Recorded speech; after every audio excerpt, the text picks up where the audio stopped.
Semear MS, oferecimento Hidráulica Ginter, manutenção de bombas e motores hidráulicos. Apoio Cooperplan, consultoria e planejamento agropecuário.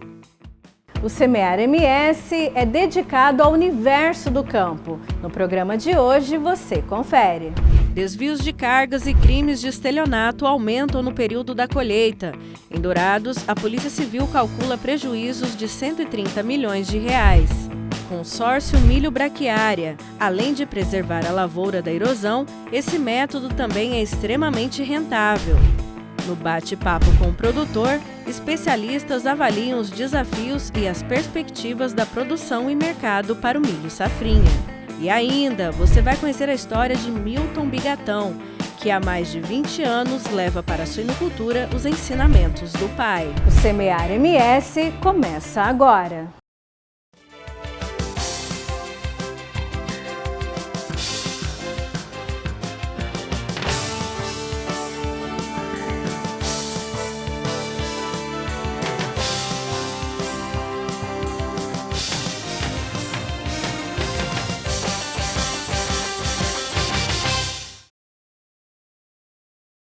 Quadrilhas especializadas em desvios de cargas e crimes de estelionato aproveitam o período da colheita para aplicarem golpes. Em Dourados, a Polícia Civil calcula prejuízos que ultrapassam 130 milhões de reais.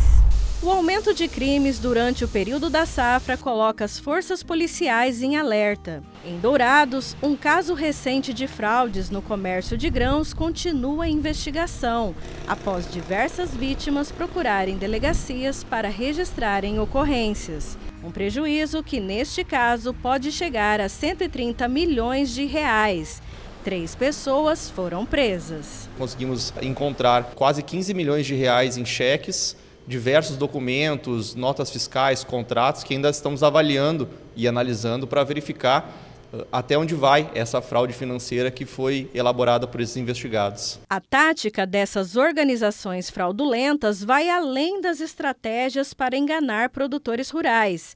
Elas se empenham em parecer empresas legítimas, conforme explica o delegado. Nós temos notícias de que há outros produtores que foram lesados na faixa até de 10, 12 milhões de reais, mas que até agora não manifestaram interesse em comparecer à delegacia para registrar criminalmente, vão buscar provavelmente um ressarcimento na esfera cível. Nós achamos que é também uma opção interessante, mas temos interesse de que essas pessoas compartilhem informações com a Polícia Civil para que possa fundamentar ainda mais as nossas investigações. Mas esse não é o único risco que o produtor rural está sujeito em época de colheita. Outro crime comum acontece no momento do escoamento da safra. Golpistas aproveitam a movimentação intensa de mais de 141 milhões de toneladas de produtos agropecuários levados pelas estradas brasileiras para praticar o desvio de cargas. O esquema funciona da seguinte forma: o produtor rural, que é a vítima, contrata um motorista. Esse desvia a rota e entrega a carga para outros criminosos.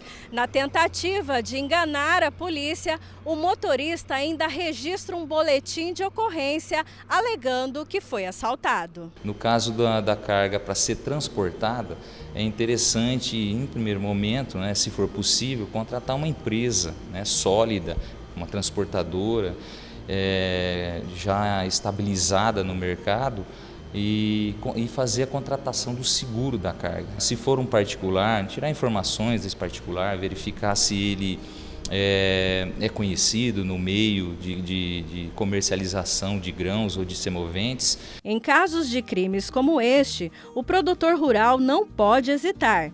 Assim que suspeitar de algo errado, é crucial que registre imediatamente um boletim de ocorrência. Pois se houve uma transferência bancária, ainda há tempo, muitas vezes, da Polícia Civil estabelecer o contato com a agência bancária, com o banco, e fazer o bloqueio desses valores. Uma unidade especializada de combate aos crimes rurais e abigeato, a Deleagro, foi criada há 3 anos e, desde então, aponta uma redução da criminalidade em áreas rurais. A título exemplificativo, entre os anos de 2021 e 2023, verificamos uma redução de 47,09% no registro de ocorrências de abigeato em todo o estado. O mesmo foi verificado nos casos de furtos de equipamentos agrícolas, que em 2023 teve uma redução de 33% em relação ao ano anterior. Para evitar as práticas mais comuns dos criminosos, o delegado recomenda alguns cuidados, especialmente com o armazenamento de maquinários e insumos. No caso dos insumos, o produtor deve ter o cuidado de manter em local seguro e adequado até o momento da utilização, e não manter em estoque grandes quantidades. Já o maquinário não deve ser deixado na lavoura ou em local que não haja vigilância. Se não tiver condições de retornar à sede da propriedade no final do dia, sugere-se manter alguém vigiando durante a noite para que não seja alvo de criminosos que visam furtar esses equipamentos acoplados ao maquinário.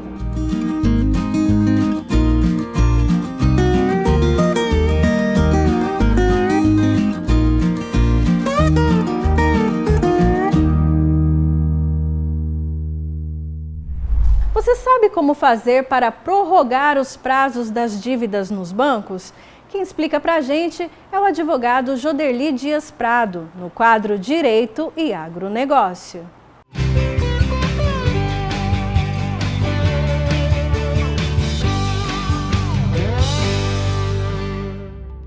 O Manual de Crédito Rural prevê algumas situações onde o produtor pode solicitar a prorrogação do vencimento de sua cédula, quando ele tem dificuldade concreta no cumprimento dessa obrigação. Uma das situações previstas no Manual de Crédito Rural é quando existe a dificuldade na comercialização do produto. Essa dificuldade ela pode ocorrer quando existe a baixa expressiva na cotação desse produto, quando o custo do produtor não é compatível com a receita dele. O produtor, nesses casos, quando compromete muito a sua finança, ele pode solicitar junto ao ente credor a prorrogação do vencimento. Outra situação prevista também no Manual de Crédito Rural é quando existe a frustração da safra decorrente de intempéries, seca, expressiva, geada, chuva excessiva. Nesses casos também, quando fica comprometida a capacidade do produtor em arcar com o seu compromisso, ele pode pedir a prorrogação. Mas é importante que o produtor atente a alguns detalhes. O pedido de prorrogação tem que ser feito junto ao seu credor antes do vencimento da cédula. E o produtor também tem que comprovar as situações que lhe autorizam a solicitar essa prorrogação. Por exemplo, juntando laudos, documentos. No caso de frustração de safra, pode juntar fotos, vídeos onde demonstra o que ocorreu com a sua lavoura. Ok? Então, produtor, atente, esse é um direito seu e é reconhecido judicialmente a prorrogação no caso de você ter dificuldades em cumprir com sua obrigação. Por hoje é só, até mais! No próximo bloco tem bate-papo com o produtor. O presidente do Sindicato Rural de Dourados, Ângelo Ximenes, recebe convidados para falar sobre os desafios e as perspectivas do milho safrinha. O Semear MS volta já!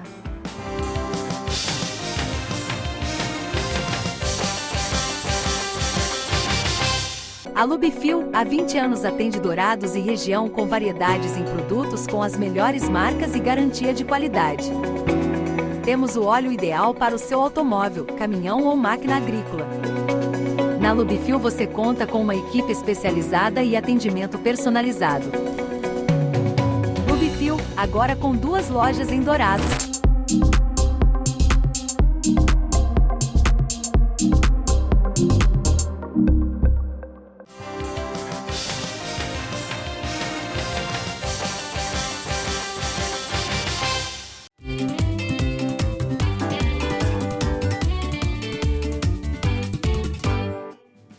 Olá, estamos iniciando hoje o bate-papo com o produtor. Hoje estamos recebendo o Dr. Gessi Secom, da Embrapa Agropecuária Oeste, Mário José Maffini, presidente do Grupo de Plantio na Palha, Raul Campos, diretor comercial da empresa Cooperplan. Dr. Gessi Secom, estamos iniciando a safrinha de milho 2024. dentro do clima que nós temos hoje, as previsões climáticas, como vai ocorrer o clima para essa safrinha 2024? Em primeiro lugar, é importante saber onde está o agricultor. Se nós levarmos em consideração macro, vamos pensar no paralelo 22 sul, em que se define assim, mais para o sul, temperaturas baixas com umidade, mais para o norte, temperaturas altas com falta de umidade.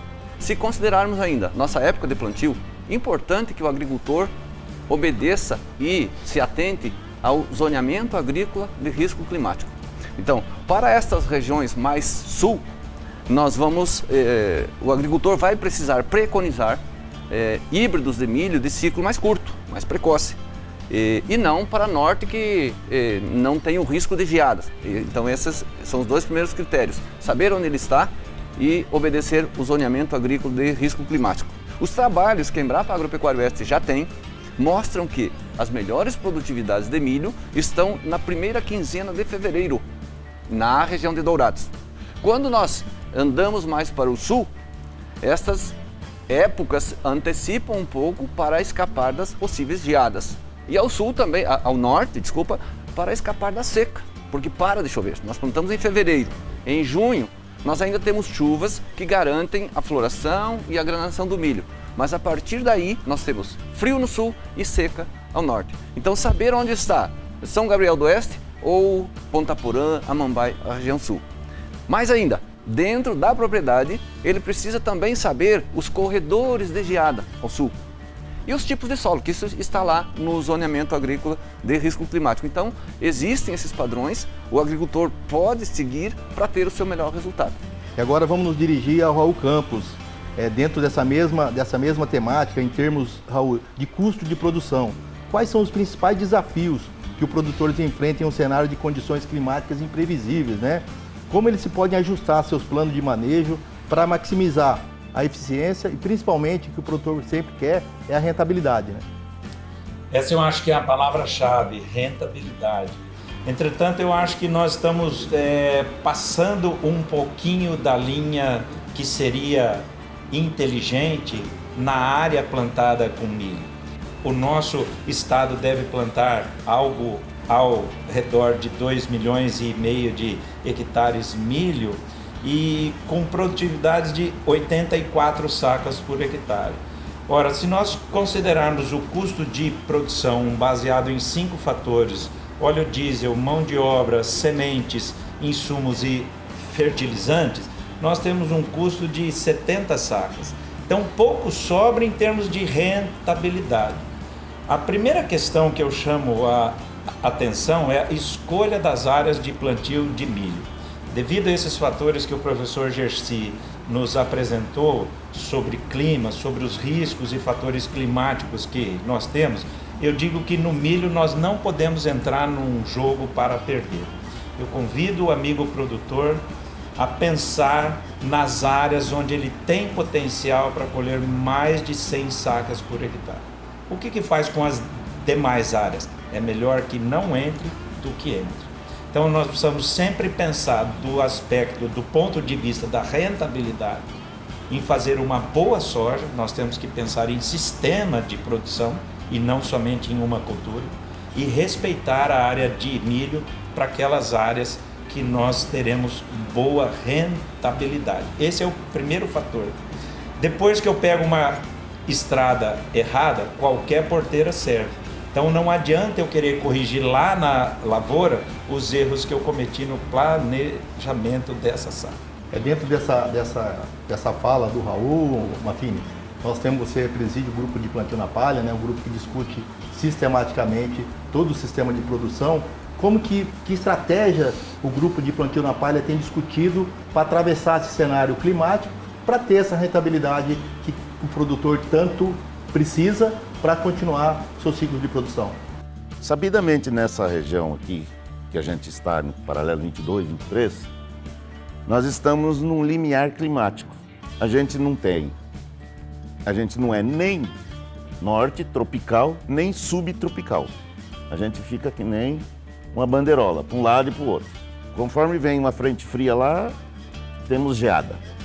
Conforme vem épocas de chuva, nós temos chuvas diárias, né?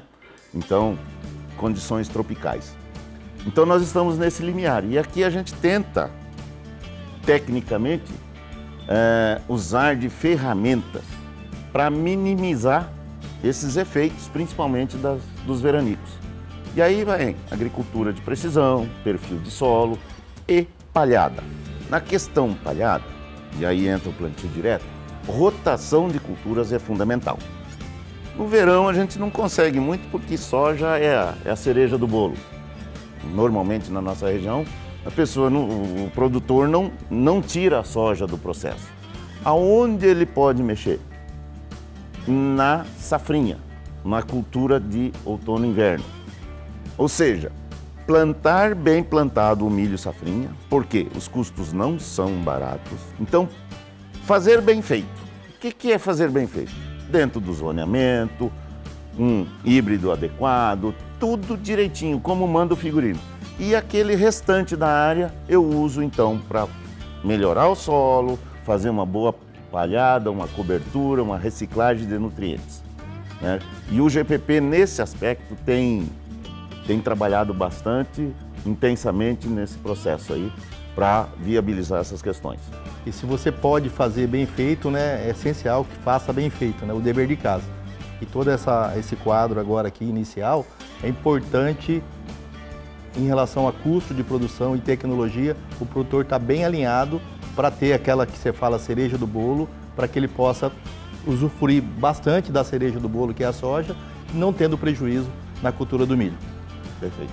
Um outro tema que nós vamos tratar agora, eu vou começar com o Raul, com relação a preço, né? É uma das situações que vem afetando muito o setor nos últimos 3 anos, aí podemos dizer, último 3 anos atrás teve uma oscilação para cima dos preços, e de lá para cá uma baixa significativa tanto na cultura da soja quanto na cultura do milho.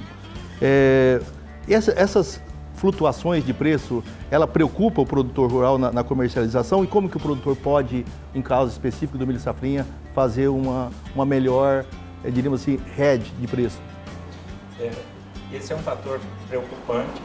Nós estamos vivendo aí um momento que nós temos 2 fatores que estão colaborando para diminuição de receita. Um é as produtividades um pouco menor das lavouras de soja, e outra é a queda brusca dos preços. Nós iniciamos 2, 3 meses atrás uma queda da ordem de 30% dos preços das commodities.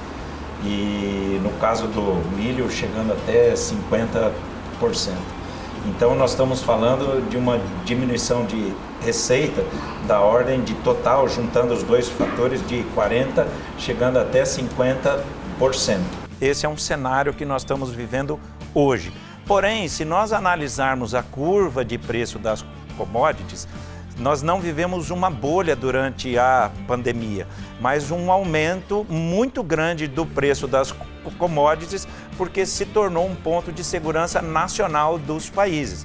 Vai faltar comida. E eles acreditaram tanto nisso que todos os países se estocaram. Por outro lado, com o aumento dos preços, o agro plantou mais.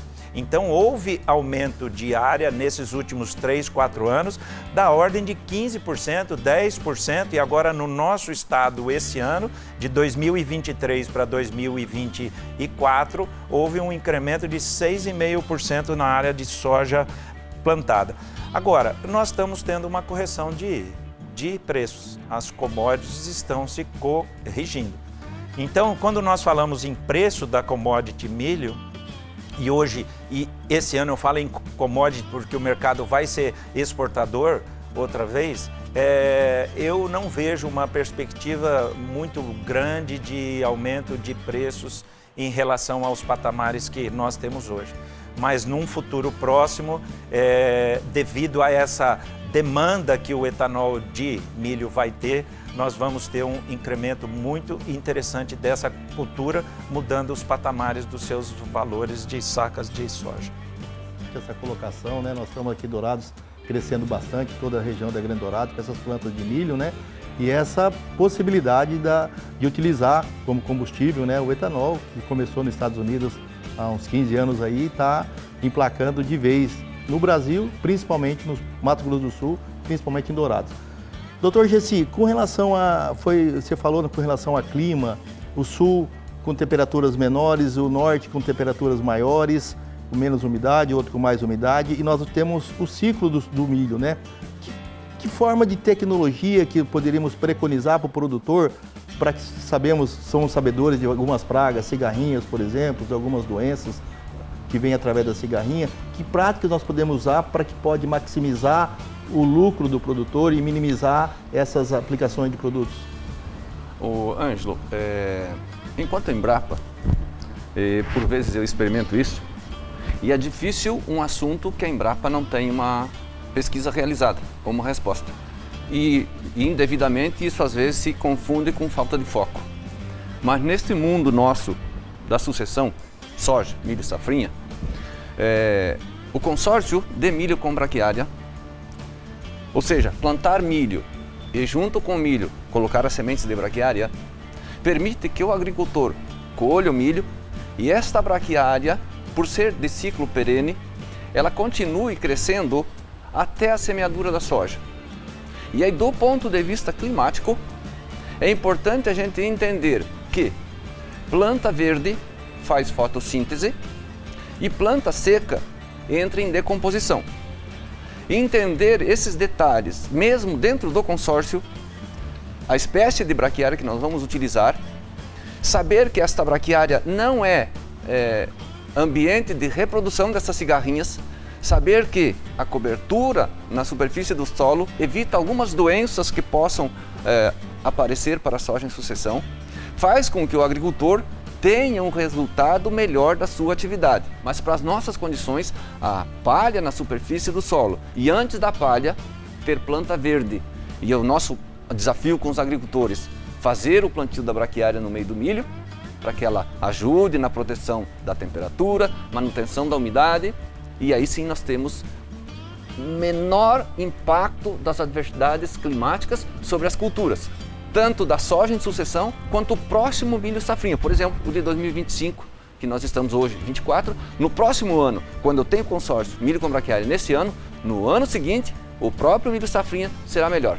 E a Embrapa está sempre à disposição dos agricultores, afinal a Embrapa é brasileira. Um outro tema que nós temos que tratar é fundamental, que nós estamos vindo de 3 safras aí, podemos dizer assim, aonde nós tivemos aí antes da pandemia, pré-pandemia, pandemia e pós-pandemia. E com certeza muitos produtores fizeram muitos investimentos em correção de solo, de máquinas agrícolas principalmente, né, muitos investimentos, e aumentaram a área, aumentaram bastante. Mato Grosso do Sul aumentou bastante, né?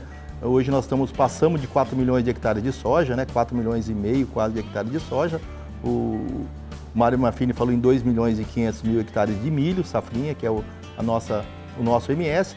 Mas com relação a isso, o produtor vem carregando endividamento, né? E vem carregando aí de safra 2021-22, o produtor não colheu tão bem e o preço estava muito bom. Safra 22-23 colheu razoavelmente bem e o preço caiu de 180 para 120, que foi a safra passada, né?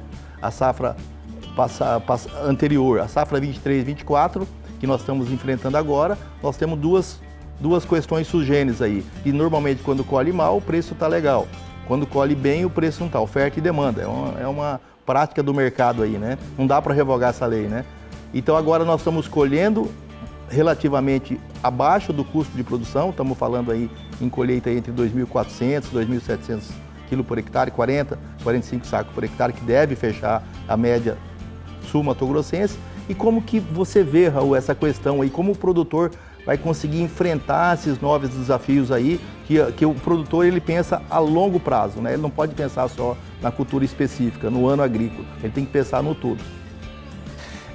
O produtor rural é diferente de qualquer outra pessoa, né? Ele trabalha com economia, ele trabalha com biologia, ele trabalha com controle de plantas daninhas, trabalha com genética, trabalha com pessoas, com máquinas. Nós temos que ter um planejamento, nós precisamos entender que a nossa atividade não vai acabar amanhã. Então, fazer um bom planejamento econômico é o primeiro ponto. Segundo ponto, com toda certeza nós vamos ter medidas por parte do governo que entende que por máximo que possa haver uma questão em torno aí, mas que vão haver medidas não somente para prorrogação, como também com linhas de crédito mais acessíveis. Por que eu falo isso? Por dois motivos. Um, porque os juros internacionais estão caindo. Segundo, porque precisa ter um incentivo para o agro. Então eu digo assim, a minha palavra é para que todo mundo não somente faça o planejamento, mas à medida que as linhas de prorrogação e de novos investimentos vão aparecendo, sendo mais atrativas, que a gente trabalhe deste ponto. Então, todo mundo firme, aguentando o rojão nesse momento, mas nós vamos sair muito melhor do que nós entramos, porque o poder de resiliência do produtor e do nosso setor é muito grande. Doutor Gessi, dentro dessa questão econômica aí, quais inovações aí que a Embrapa poderia fazer para que pudesse ter uma estratégia mais a longo prazo para o produtor ter uma vida financeira melhor? Para a vida longa do agricultor, a Embrapa tem tratado muito o tal de ILPF. Mas para nós, Mato Grosso do Sul, o que mais se adequa é ILP, onde nós tenhamos os animais na propriedade e após a colheita da soja, nós fazemos a semeadura desta braquiária sem milho. Vamos dar espaço para a rotação de culturas. Esta braquiária semeada após a soja, ela tem um vigor muito alto, ela tem produtividades muito boas e para engordar animal isso é excelente. Então nós podemos fazer integração lavoura-pecuária na nossa região, sem dúvidas, é o melhor ramo, é o melhor caminho, a melhor atividade para que o agricultor tenha segurança na sua atividade. Fine, produtor rural, GPP, dentro desses contextos tudo daí, o que faz para a gente ter essa estabilidade econômica, financeira, esses planos, provavelmente alguma crise alimentar vai voltar novamente aí no nosso mundo, o que nós podemos preconizar, o que o GPP pode orientar o produtor rural? Anos atrás se fazia sucessão de cultivos. Soja, trigo, aqui na nossa região. E agora, soja, milho, safrinha, em 100% da área. Isso não é plantio direto. Então, tecnologias existem, as adversidades sempre vão acontecer, porém, o conhecimento que a gente tem hoje, através da Embrapa, universidade, é fácil tomar decisão para fazer bem feito. Ou o produtor faz bem feito para ter eficiência, ou ele vai quebrar. Quero agradecer a presença de cada um de vocês aqui, Dr. Gessi, Mário José Maffini, Raul Campos e cada um de vocês que nos acompanharam. O programa Semear MS volta já. No próximo bloco, você confere. Consórcio Milho Braquiária pode reduzir problemas causados por impactos climáticos, além de ser uma alternativa rentável. E ainda, a história de Milton Bigatão, que há mais de 20 anos leva para a suinocultura os ensinamentos do pai. O Semear MS volta já.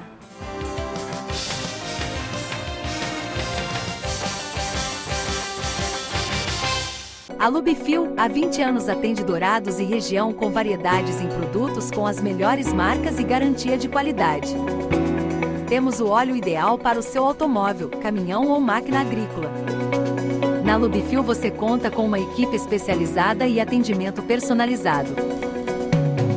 Lubifil, agora com 2 lojas em Dourados.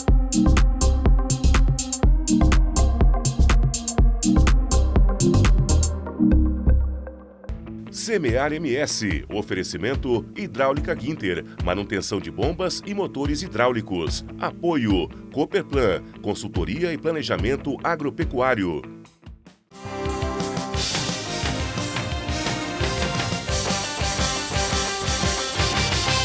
Estamos de volta com Semear MS para falar sobre sustentabilidade.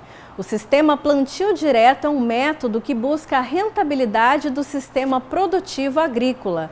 Um exemplo é o plantio do consórcio Milho Braquiária, que mantém o solo permanentemente coberto, trazendo inúmeros benefícios ao produtor. Terra a perder de vista. São 300 hectares de área para plantio que fica no município de Douradina e que na próxima safra será de soja. Mas por enquanto, na fazenda do seu Lúcio, o preparo da terra é feito através do método de plantio direto na palha. Recebeu sementes de milho braquiária no sistema de consórcio. A prática é aplicada pelo produtor há mais de 20 anos. Tem uma cobertura para ter uma menor, fica mais fácil o manejo com erva e quando você melhora a estrutura do solo, tanto que onde a gente tem braquiária, sempre a produtividade é maior, né? E você mantendo coberto, além de você dar uma condição melhor para a planta, para o solo, para a biota que existe ali, né? Você vai ter menos erosão, menos impacto de chuva e uma temperatura mais baixa. Mas assim como todo o sistema de plantio, a implementação e o manejo do consórcio Milho Braquiária também tem desafios. É acertar o time na hora de dessecar. E também não é fácil acertar a quantidade de pontos de VC, quantas sementes enviadas por metro você põe, porque dependendo se chover muito, nasce muito, se chover pouco, fica muito baixo. Então a gente nunca acerta e você não pode correr o risco de pôr muita semente para manter um stand bom e ter um stand muito alto, isso aí acaba prejudicando o sistema, né? Um dos principais benefícios deste sistema de plantio é com relação à proteção do solo. A braquiária encobre a terra e faz com que a água da chuva penetre e não cause a erosão. Pesquisador da Embrapa Agropecuária Oeste de Dourados, este engenheiro agrônomo é especialista em consórcio de cultivares na braquiária e em outros.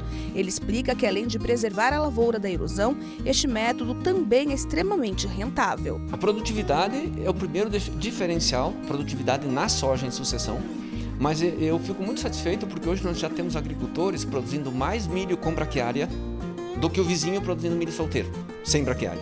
Então esta é a primeira notoriedade.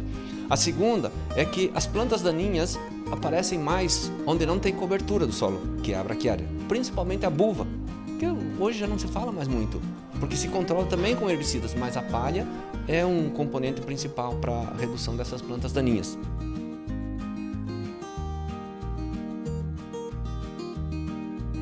Você mantém mais a umidade, que é muito importante quando nós temos um clima muito instável, né? Você tem um solo mais estruturado, ou seja, você cria melhores condições para a raiz, a reciclagem de nutriente e como ela deixa onde a raiz ela apodrece, ela deixa os canais que fica mais fácil para a raiz da soja ir mais profundamente, onde ela vai pegar nutriente e pegar mais água, né? A sustentabilidade também é um fator considerado. O método viabiliza a produção sem preparo prévio do solo, de modo contínuo entre safras. Partindo do princípio que nós mantemos a cobertura, a energia da gota d'água batida na superfície do solo é amortecida pela palha de braquiária. Nesta condição, a infiltração desta água no solo é muito maior do que quando a gota bate estritamente no solo descoberto. Então esta proteção garante que eu não tenha erosão. Não tendo erosão, não vão embora os nutrientes, principalmente nitrogênio, potássio, que vão facilmente, fósforo principalmente pela erosão, nitrogênio e potássio a gente perde mais facilmente, mas o fósforo que iria embora com a erosão fica no solo protegido pela palha de braquiária. O sistema tem gerado bons resultados, tanto na hora do plantio quanto da colheita. Isso porque a escolha dos implementos tecnológicos adequados e a seleção de sementes promovem a qualidade gerada no produto final. Quantidade de sementes para você saber o que é a qualidade de semente boa, para você saber o resultado, saber o manejo, como fazer, a hora de aplicar o inseticida. Realmente, porque é difícil para o produtor medir. Ele, colhi bem porque o ano foi bom. Não. Você colhe bem porque você está fazendo as coisas certas, né? Então a Embrapa, a Fundação MS, é muito importante. O plantio direto nasceu da ideia da cabeça do produtor, mas a evolução depende muito da pesquisa.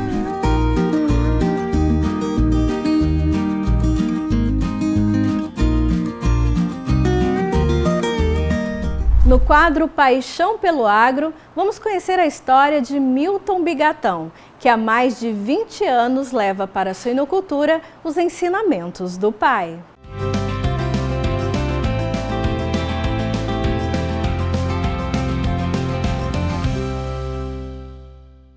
A suinocultura cresce em um ritmo acelerado em Mato Grosso do Sul.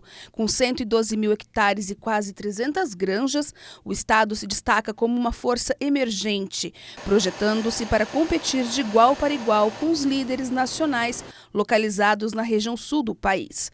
Uma meta que, para ser atingida, precisa ir além das estatísticas e gráficos. Depende da força de quem acredita e que molda o destino do setor com paixão e comprometimento. Uma missão para a qual Milton Bigatão se dedica como objetivo de vida. O principal é paixão, né? O principal é você gostar do que você faz, né? Quando você gosta do que você faz, você é apaixonado, as coisas acontecem. E assim foi comigo. O momento que mais marcou mesmo foi no dia que chegou o primeiro caminhão de leitão dentro da granja. Eu me recordo até hoje, né, que foi no dia 1º de novembro de 2001. Aí nós fomos receber, as crianças eram pequenas, havia a família toda. Então foi muito gratificante esse dia. Ele decidiu investir na suinocultura em 2001 para diversificar a produção que era apenas agrícola. E a partir daí o crescimento foi rápido. Em 2005 a granja abrigava 8.400 animais e atualmente engorda cerca de 70 mil cabeças por ano. Quando eu iniciei em 2001 com a suinocultura industrial, nós tínhamos uma conversão de quase 4 kg de ração para 1 kg de carne. Hoje nós estamos com 2,1 kg, 2,50 kg para 1 kg de carne. Então a tecnologia ajudou muito. E sem contar a tecnologia dentro da granja, que antes era tudo manual, hoje é tudo automatizado.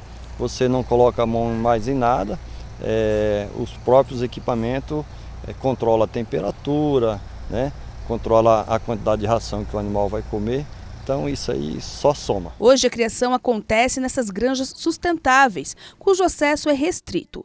Os animais, medicamentos, ração e assistência técnica são oferecidos por uma agroindústria. E ao suinocultor fica a responsabilidade sobre o manejo, que segue uma série de normas de biosseguridade, ambiente, bem-estar animal para garantir uma carne de qualidade.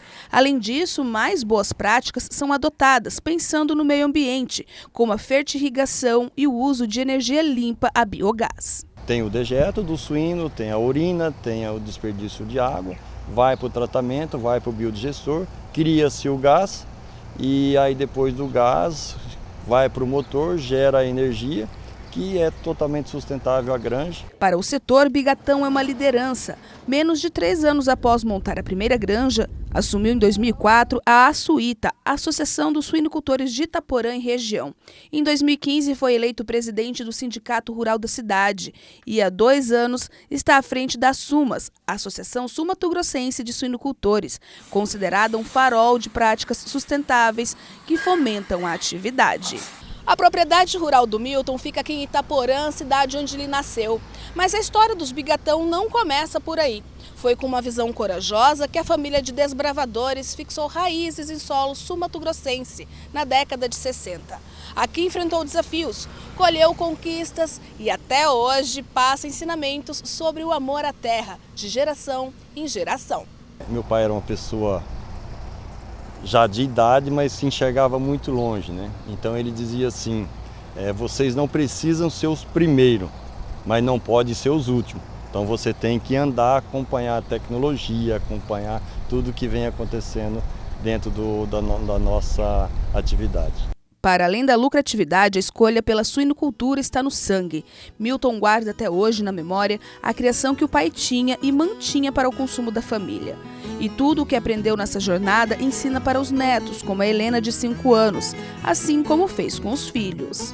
As dificuldades que nós tivemos, nós criamos oportunidades.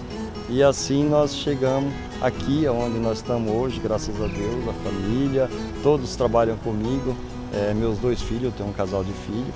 O Henrique, né, a gente fez a sucessão, ele está tomando conta, faz toda a gestão da granja. E a Letícia faz a parte financeira. E eu estou só fazendo mais a política mesmo.